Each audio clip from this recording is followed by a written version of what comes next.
Hello, I am Zinfogel. In this video I will cover Tornadus' legendary arena. While Tornadus is widely regarded as an easy encounter, there are a few gimmicks you have to watch out for. For starters, Tornadus is weak to electric type attacks. It uses a flying type special sync and it has a wide array of physical and special moves. There is only one thing you need to know about this encounter. You have to paralyze Tornadus. Tornadus has several passives that makes it extremely resilient to damage, unless it's afflicted by status conditions. Tornadus is immune to every status except paralysis, so it's the only viable way to turn off these passives. On screen, you can see how Tornadus alternates passives throughout the fight. In theory, you can bring a mixed striker to deal with Tornadus' fears to Hell Bars, but Listen Affliction Aid will halt your offense when you reach Tornadus' tier Hell Bar. Paralysis is a must-have. Do know that Tornadus can counter paralysis.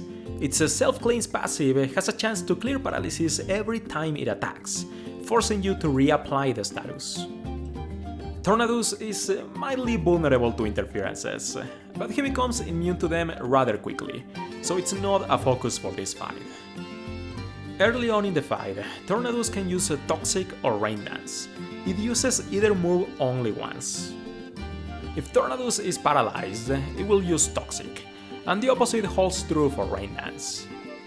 If your party is not prepared to handle status conditions, you should wait until Tornadus uses Rain Dance to avoid Toxic. Lastly, at the start of Tornadus' second and tier Hell Bars, it will use Sure Crit Brutal Swing and Sure Crit Heatwave respectively. Tornadus has an annoying habit of using spread moves in general, so having several healing options at your disposal will be of great help. Lacking Enhancecrom, a paralysis applicator is a must-have. Fortunately, there are several sync pairs who specialize in doing so. Erika and Kalem are story sync pairs who fulfill a similar function with Stun Spore and Thunder Wave respectively. They have their pros and cons, but I think Erika is a little better for our purposes. Firstly, she cannot miss Stun Spore thanks to her innate Piercing Gaze passive.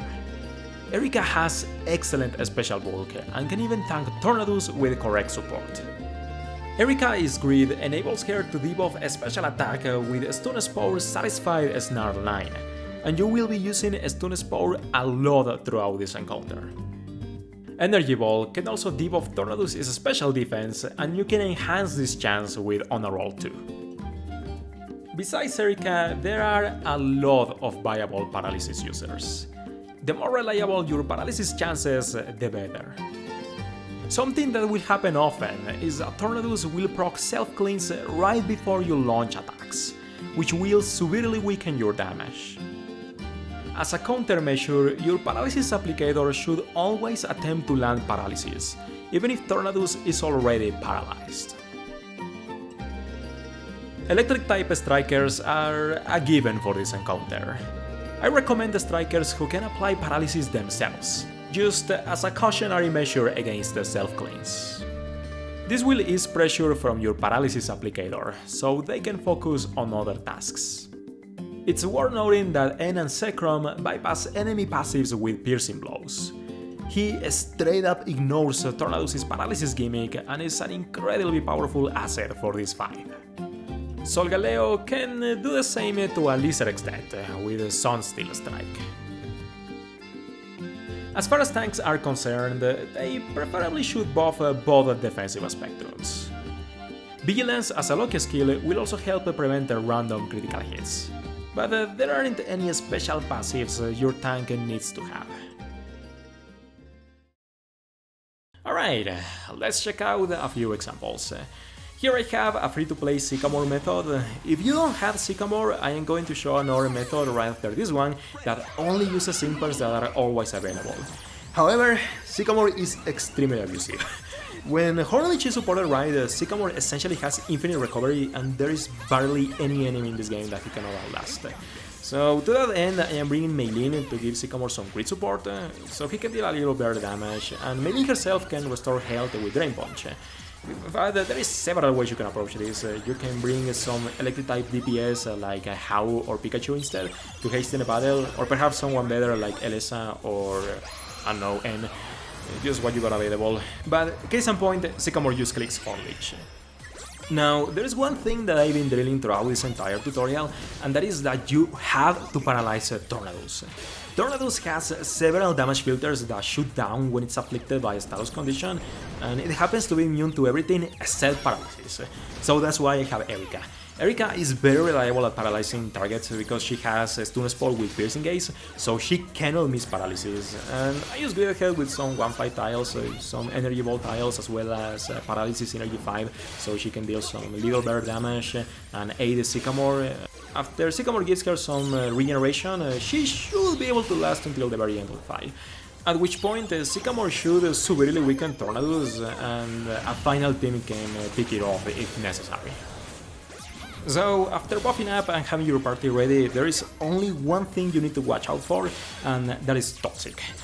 Toxic happens very early on in the fight, and only if Tornadus is paralyzed. If Tornadus is not paralyzed, it will use Rain Dance instead, and then hammer you with Rain 5 boosted Hurricanes, but Sycamore should be able to handle that just fine.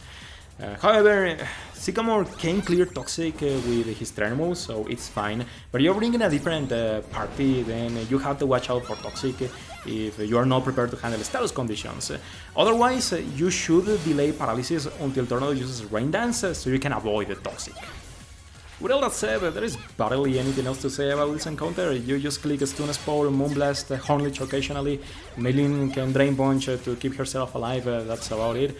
But I want you to notice a technique here. Notice that I am using Stun Spore periodically, at least before Sycamore attacks. That is just to ensure that Sycamore deals the full blunt of his damage, because Tornadoes can randomly clear paralysis, and since this party is so sturdy, I just wait it out instead of anticipating it.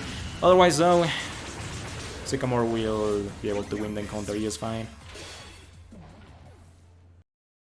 Now for a method that takes some actual effort, here we have a couple teams.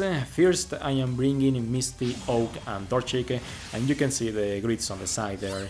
Now Misty is running a minimal 1-5 grid because I want this to be as accessible as possible, and Oak's grid is always available.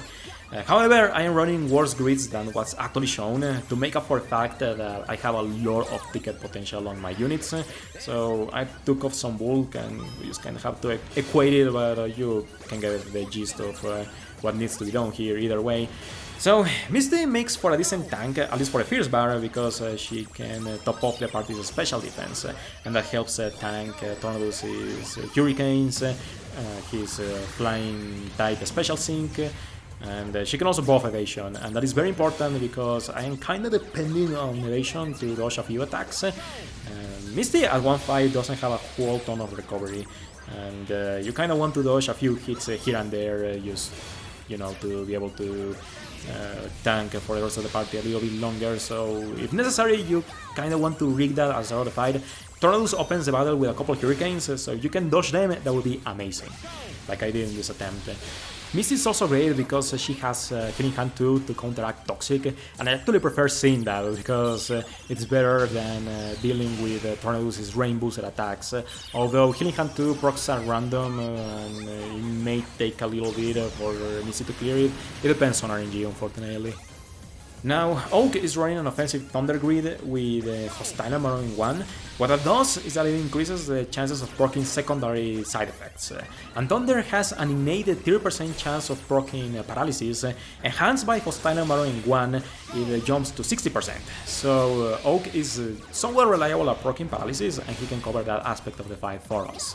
You always want Tornadus Paralyzed to deal full damage, and to enhance his damage, he's also running a multiplier derived from the enemy being afflicted by a status condition, which is further enhanced by Torchic's crit buffs, Torchic is a crit buffer who can also buff the party's special attack, that also benefits Misty because she's a special attacker.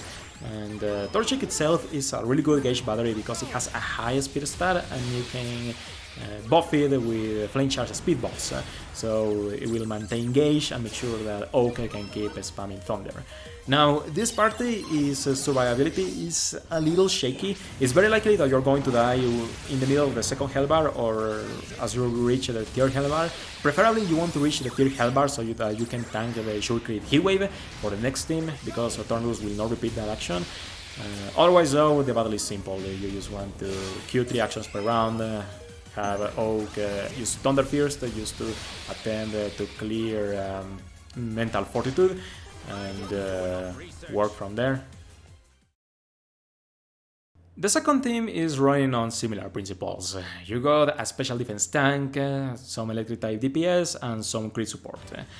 Now, Pikachu is running a full grid because his grid is free and always available, so it's a good idea to keep it around, used for instances like this. And he's got some potion tiles to keep Erika healthy at all times, as well as paralysis energy 5, so he can deal some decent damage. While Erika is not running a grid, although I would recommend X special defense NPR so she can maximize her special defense, but my Erika is already 5 stars with vigilance, so that would be overkill, and I chose not to do it. Otherwise though, Erika is only tanking and she's not going to take many actions, so it's not really necessary to grid her for this strat. Now, here I am doing a weird technique where I am only attacking with Pikachu, and the reason is that this party is slow. You barely have any gauge to work with, so if you queue 3 actions per round, and then you are going to run out of gauge and you won't be able to use any attacks at all. But Tornadus, at this point in the fight, is somewhat slow. Oak should have debuffed his speed sufficiently. When paralyzed, Tornadus shouldn't be queuing a whole lot of actions throughout the encounter, so you can just spam a Thunderbolt with Pikachu repeatedly, and eventually there will be intervals in the fight where you can use several Thunderbolts in a row, and that is a much better use of your gauge by using your pure DPS. Otherwise though, when Pikachu has to, he keeps Erika healthy so that she can keep tanking and protecting the party, but also that Pikachu eventually should take out the Tornadus, and it doesn't need a whole lot of luck to do so, thanks to the fact that you can fully grid it. Yeah, that's about it. Honestly, after this, if you need another team, you just bring some special defense tank, like Viola, plus Hau, plus some other kit support, just whatever you have available. Follow the same baseline, and eventually you will succeed. But yeah, with all that said, we are done with Tornadus here. It's admittedly a simple encounter, but you have to respect the paralysis gimmick or Tornadus will break you. But besides that, I hope this video helps you, and thanks for watching. I hope to see you next time.